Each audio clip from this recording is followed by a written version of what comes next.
day everyone, I am Janelle Ordevela from BEd 2A. At ang awiting bayan na napili ko ay ang Magtanim ay Di Biro. Ang sumulat ng kantang ito ay si Felipe de Leon na inialay sa magsasakang Pilipino. At ipinapakita ng awiting ito ang matinding hirap at pagod ng mga nararanasan ng mga magsasakang Pilipino sa kanilang pang-araw-araw na trabaho, lalo na sa pagtatanim ng palay.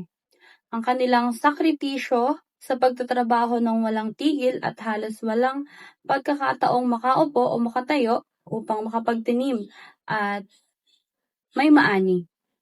Sa huling bahagi ng awitin ay mayroong pag-aanyaya na halina, halina, mga kaliyag, tayo'y magsipag unat-unat.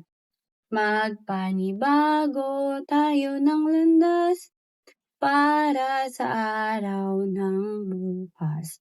Pinapakita ng linya na ito na sa kabila ng hirap ay nananatiling nagsisikap at may pag-asa ang mga magsasaka para sa isang mas magandang kinabukasan.